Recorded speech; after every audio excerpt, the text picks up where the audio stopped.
IAS Smita Sabharwal కు తెలంగాణ హైకోర్టులో ఊరట దక్కింది. కాళేశ్వరంపై పీసీ ఘోష్ కమిషన్ రిపోర్ట్ ఆధారంగా స్మితా సబర్వాల్ పై ఎలాంటి చర్యలు తీసుకోవద్దని హైకోర్టు ఆదేశించింది.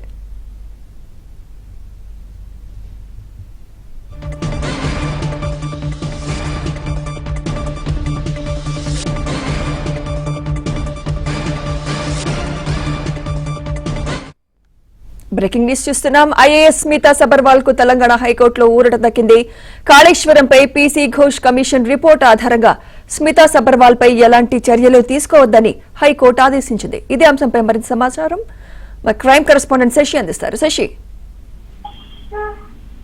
స్మితా సబర్వాల్ దాఖలు చేసినటువంటి పిటిషన్ మీద హైకోర్టులో కొద్దిసేపటి క్రితమే విచారణ పూర్తయింది. అయితే ఇందులో కొంత ఊరట లభిస్తున్నట్టుగా కూడా తెలుస్తోంది. కాళేశ్వరం పై ఇప్పటికే జస్టిస్ పీసీ ఘోష్ కమిషన్ సమర్పించినటువంటి నివేదికలో పలు అంశాలను స్మితా సబర్వాల్ గురించి పేర్కొన్నారు.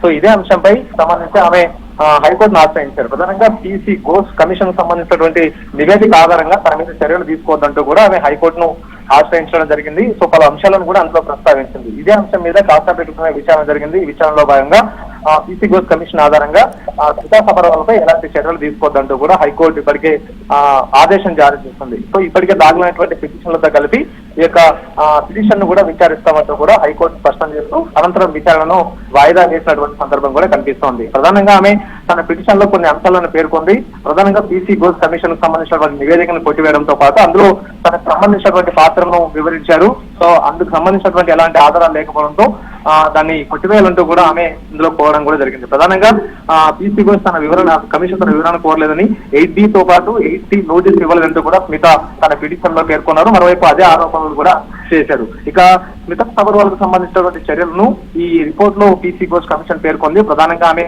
బాధ్యతారాహిత్యంగా వ్యవహరించారు.